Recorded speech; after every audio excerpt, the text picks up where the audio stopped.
Hello beautiful people and welcome back to Coffee Conversations episode 4. Today's drink of choice is actually an iced latte but made with chocolate, coconut water, dash of oat milk and a double shot of espresso. First time I tried this drink a few months ago, knew it was going to be good, knew I was going to become obsessed with it. It is so good. If you haven't tried this drink with chocolate coconut water, I highly recommend. Into today's topic. Today's episode topic is actually going to be mental health. I've been wanting to really use my space online to touch on mental health and be a bit of an advocate for mental health and open that door to that conversation. I have struggled a lot with my mental health throughout the years, and I feel like every year I'm learning so much more of how to get by and how to better my mental health, because I don't want to just exist. I want to have my mental health at the best place it can be at. So firstly, I wanted to say I am no health professional. I am literally a 22-year-old girl sitting in my bedroom at 2 p.m. on a weekday drinking my third caffeinated drink of the day. So this is just my advice, this is just my opinion, and I'm no healthcare professional. If you are seeking professional help, please seek professional help. Okay, into my opinions now, because that's why we're here. Okay, I wanted to quickly touch on my experience with mental health. This episode's not going to be all about my experience and like a therapy session for me, but I wanted to quickly give you guys a bit of a backstory of my experience so that if you can relate, this advice that I will offer may resonate with you and may help. So I was first diagnosed with depression and anxiety when I was 14, which was a really hard time for me and I felt very alone. Looking back now, I can tell that I've struggled with anxiety for a long time. I think it's funny because my entire life I am a loud person. I am outspoken, I'm, always trying to make people laugh, but only when I'm comfortable. And even from a very young age, I remember being so scared of what other people thought of me and so anxious all the time. But my parents didn't really recognize that as anxiety because when I was comfortable with people, I was loud and outgoing and comfortable with people. It was more new people and new experiences. I can't exactly remember when my anxiety would have started, but I would say definitely somewhere in primary school, probably around the age of 8, 9, 10. So I've struggled a lot with my anxiety. I still struggle now. My depression is nowhere near as much of a concern as my anxiety, but for many years I struggled and heavily struggled with my mental health, and I just didn't know what to do. I didn't know where to seek help. I didn't know what help I needed. I didn't know what would benefit me, what would worsen my mental health, and it was a really hard, confusing time. I feel like in our society now, mental health is so talked about. I feel like it could be talked about more, but it's such a topic, and I'm so grateful that it is because people are aware of it and people are open to talking about it, and it's a concern. People are concerned for people's mental health, and I think that they should be, because in the time that we live in, mental health is dangerous. It's so important to take care of your mental health, and I'm really glad that in workplaces and schools they're really prioritizing mental health. Obviously there's certain situations where they don't. I've been in situations like that as well, but I'm glad that it's become a lot more spoken about over the years. I've definitely always struggled with anxiety. My depression is more of a wave that comes and goes, worsens and lessens. Last year my anxiety was really bad, and I would say that my depression wasn't necessarily great either. I had a few seizures last year that really sent me into depressive episodes, which were really hard to get my head around. I'd struggled with depression, but it's different after I have a seizure because I'd never experienced a depressive episode before. Like, I'd experienced my depression coming and going, but it was more gradual and more like you'd sit back one day and be like, shit, I haven't been okay for a long time. Whereas last year I had a few seizures, and obviously that's from chemical imbalance, epilepsy, and everything going on in my brain. But after a seizure, it would really knock me around for 1 to 2 weeks where I just didn't feel like myself, couldn't stop crying, couldn't eat, didn't want to take care of myself. And it was a really big challenge for me last year to get through that time. Last year, my anxiety got really bad as well. I feel like I never realized my anxiety getting worse until it is worse and I'm in it. But last year, I struggled a lot with my anxiety. I finally made the decision to go to the doctor and get a mental health plan to see a therapist. The first time I did therapy, I was 16, and it was really a rough time for me. I was struggling a lot with an eating disorder and also untreated mental health. I want to quickly jump back to me being diagnosed with depression and anxiety when I was 14. I don't want this to be like a therapy session for me, so I'm not just going to trauma dump on you guys, but basically when I was diagnosed with depression and anxiety when I was 14, I didn't end up getting treated, and not everyone in my family knew that I was diagnosed, and it was a really rough time for me.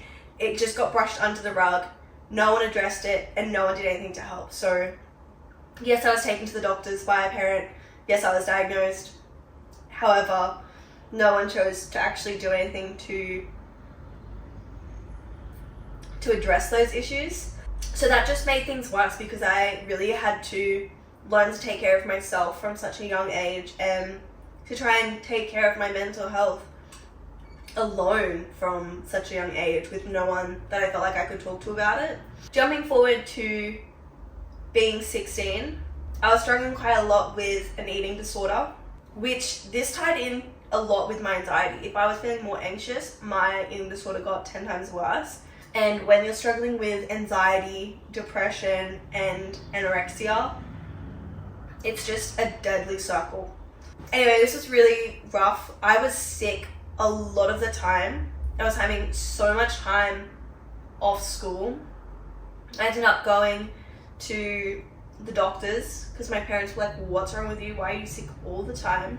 And the doctors did all these different tests on me, and I didn't want to admit that I was having problems with eating. Like, I knew that I was, but I didn't want to admit that to anyone or really myself because I thought that I deserved it. My doctor did a bunch of tests and she basically narrowed it down to anxiety causing me sickness and lack of food, and that's when she kind of suggested the topic of therapy, and my mum was like, yeah, let's do it, sure, whatever. I started therapy.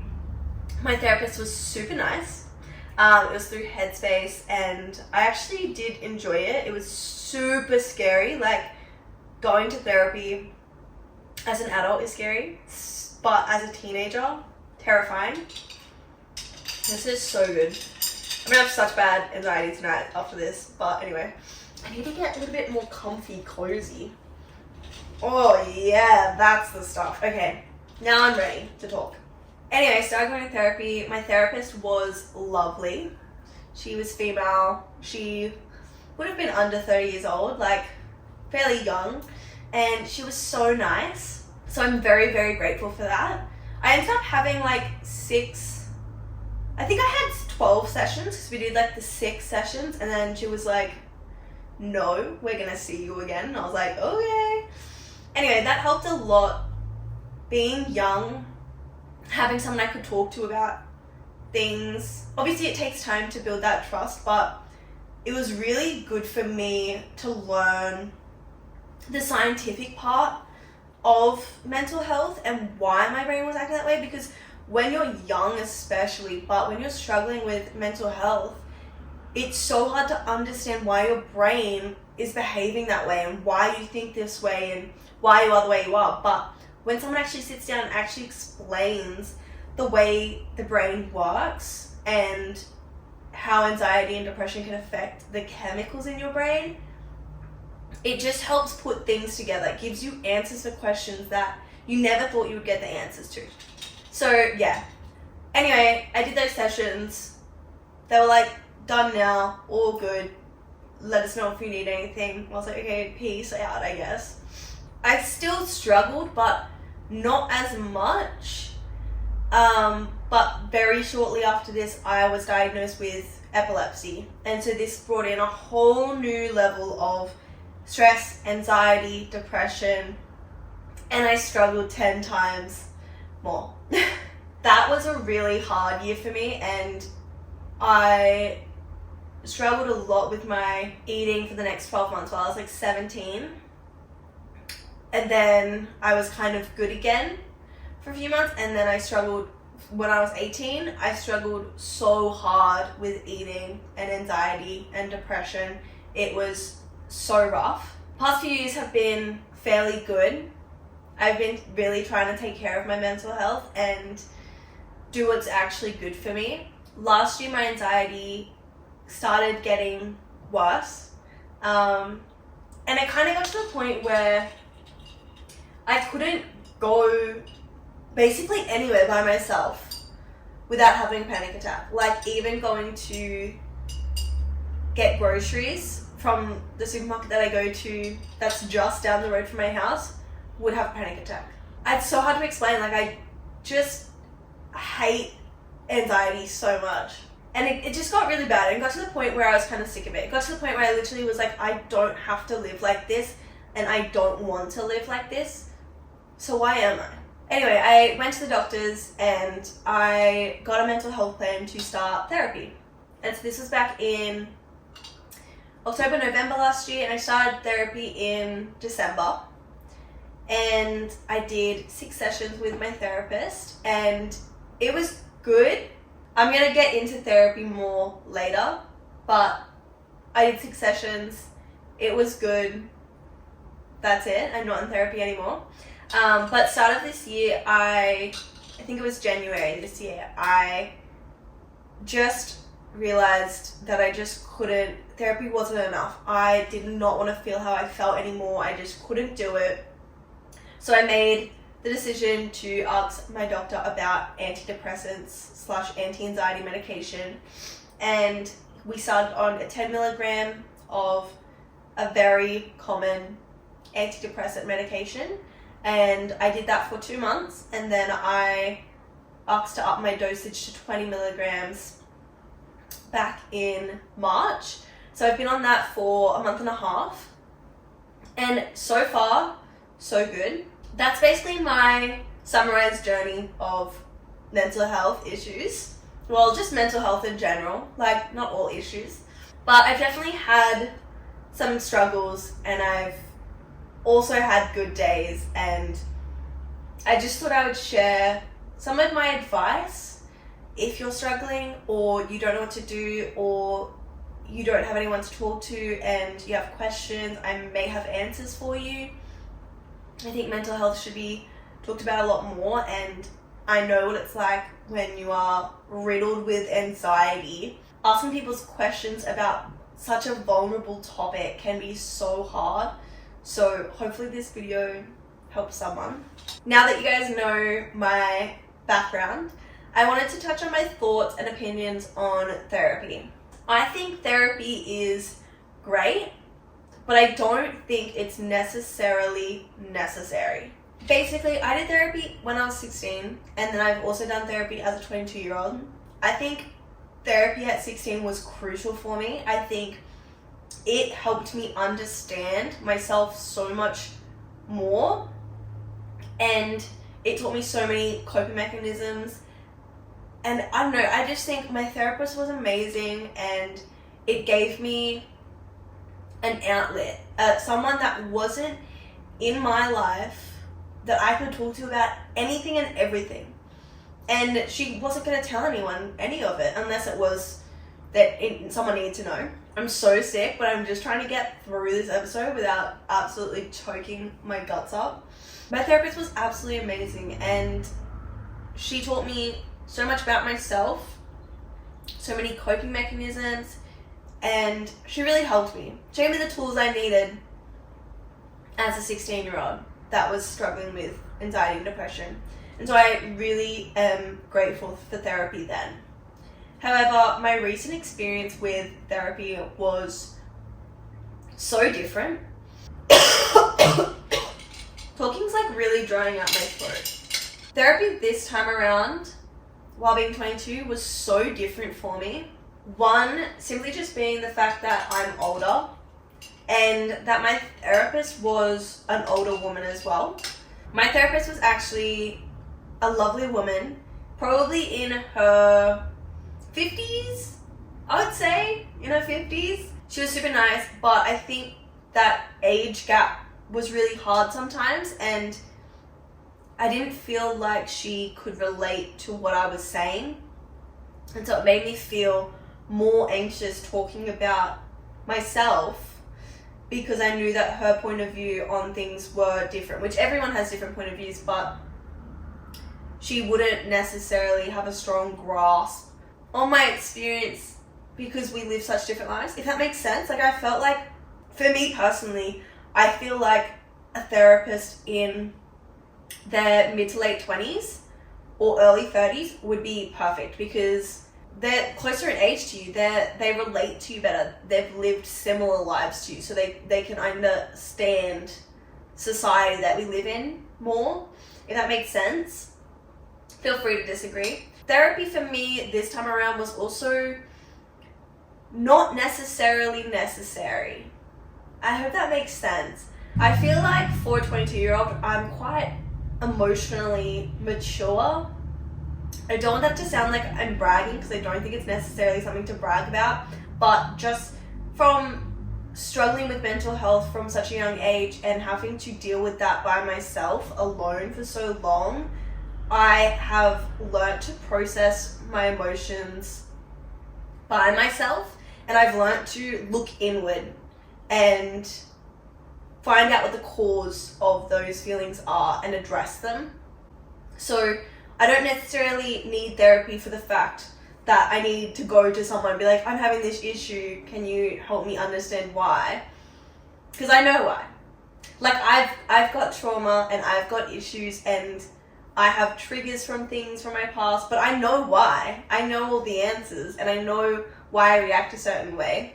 But also, I've been in therapy before and I don't necessarily need coping mechanisms. Like, I know the coping mechanism, I know the breathing work, I know the distraction for your mind. Like, I don't know, it got to the point where I literally was like, I don't think I need therapy, I need medication.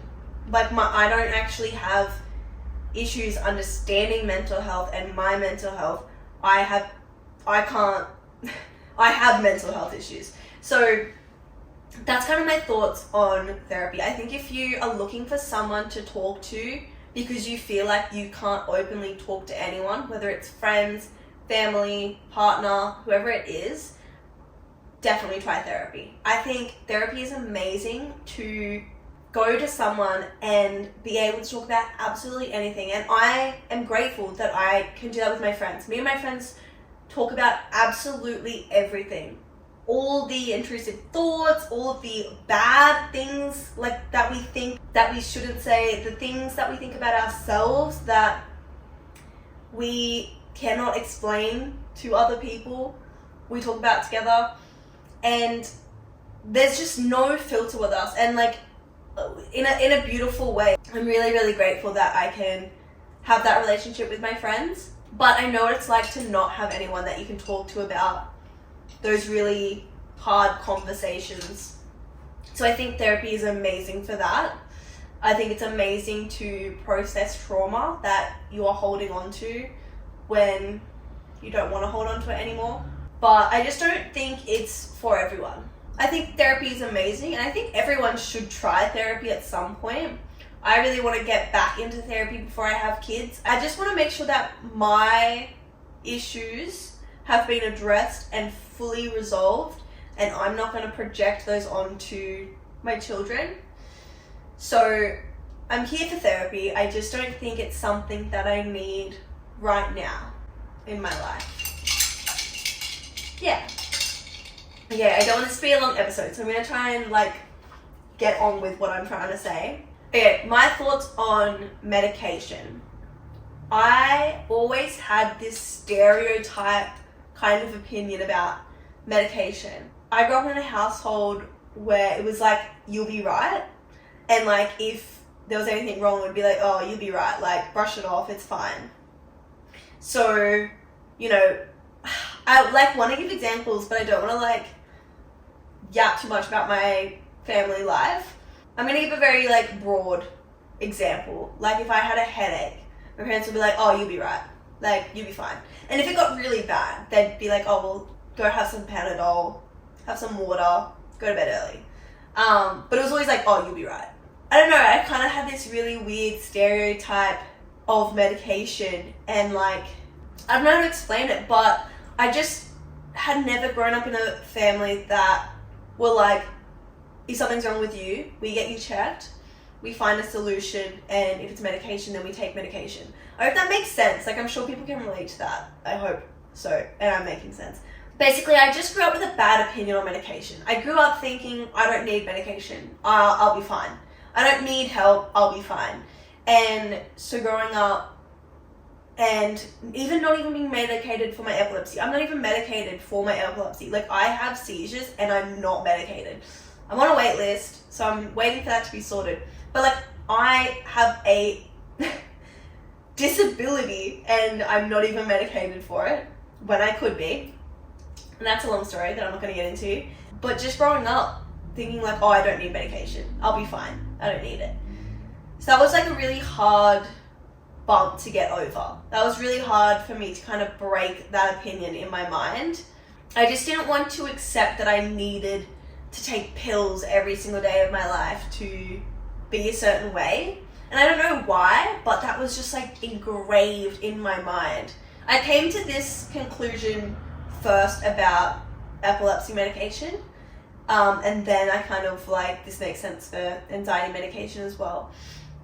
I kind of got to the point where I was if I have to take a pill every single day for the rest of my life, but I don't have to experience seizures, or I don't have to experience anxiety, that is worth it. That is so worth it. And I don't know why I didn't think that before. I don't know, I think a lot of people have that opinion especially about anti-anxiety and antidepressants, is I don't want to take a pill to make me feel something. I don't want to take a pill to just numb me, or My opinion on anti-anxiety medication and antidepressants is actually a good opinion. I think that they have helped me so much in my day-to-day life, but just in my 24-hour mood. I would wake up with anxiety. I would go to bed with anxiety. Everything I did, I felt so anxious. And I still struggle with anxiety. I'm not cured. I am trying to find the right dosage, and I'm trying to find the right medication that works for me. I will think that I will need to up my dosage from 20 milligrams to 30, 40, whatever it may be, to get it perfect, because I still struggle, but nowhere near as bad as what I used to, and I am so grateful for that. I think if you're really interested in medication, again, I'm not a doctor, so please speak to your GP or a medical professional, but I think taking medication for your mental health can do absolute wonders for you. Why miss out on the opportunity to be happy? That's kind of how I see it. It's I'm not taking medication to make me feel something or make me feel a certain way. It's so I don't have to feel a certain way. I don't want to feel anxious. Why would anyone want to feel that way? It sucks. For me, anxiety medication was just such a simple answer. It was just yes. I do want to try that. I would give anything a go to not feel anxious every single day of my life. That's my summary with medication. That's my experience. Oh my god. That's my experience anyway, and I hope that helps. I hope if you're thinking about starting anxiety medication or depression medication. I am not encouraging you to, but I think it could be worth giving it a try. Moving on to some tips to help with your mental health. I've obviously struggled for a very long time, and I've noticed when I do certain things to help my mental health is so much better. And sometimes it's a lot of effort, but it always pays off. Starting with the obvious one, working out. Like, look, working out sometimes is just so annoying. Like, sometimes I just don't want to, but I always feel better afterwards.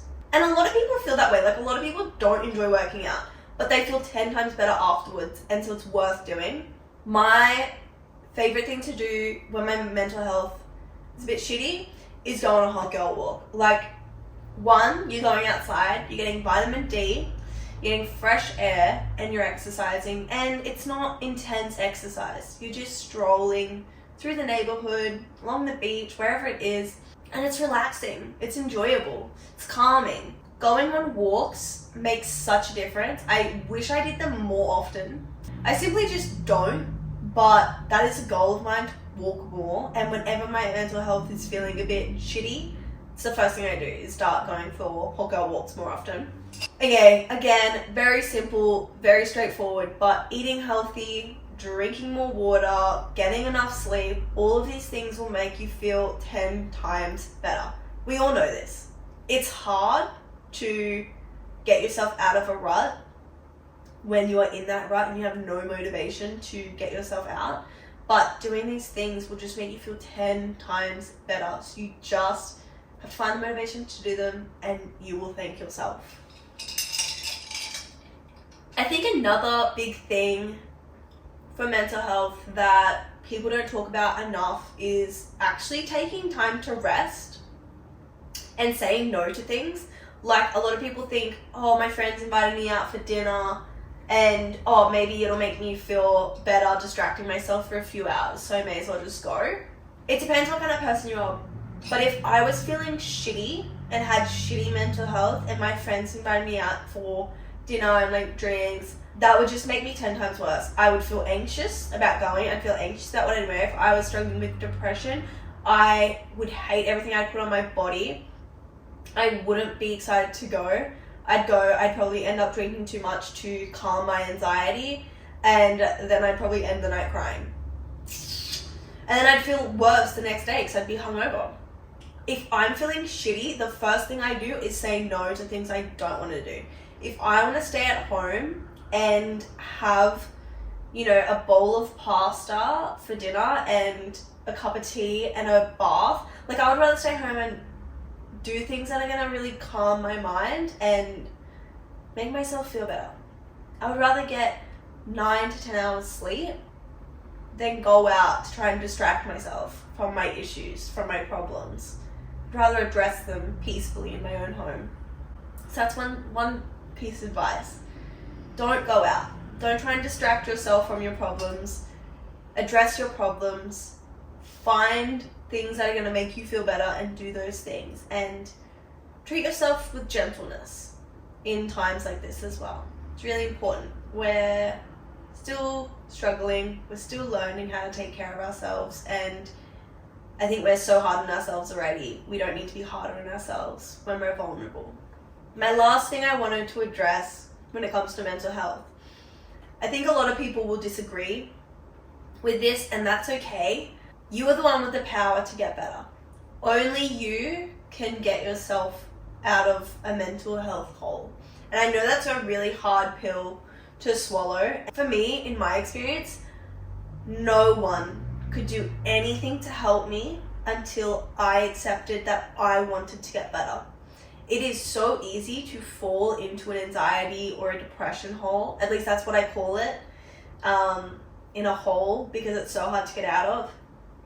But the reason it's so hard to get out of is because it's so hard to find the want to get out of that hole within you. It's so comfortable and complacent in that hole to just exist and not strive to really just accept where you've ended up. I know that's such a dark way of looking at things, but that's just my experience. No one could help me until I accepted I wanted to help myself. And you really have to put in the work yourself. No one can make you get up out of bed at a decent hour, go for a walk, make sure you're eating 3 meals a day of healthy food, and making sure that you're going to bed at a good hour.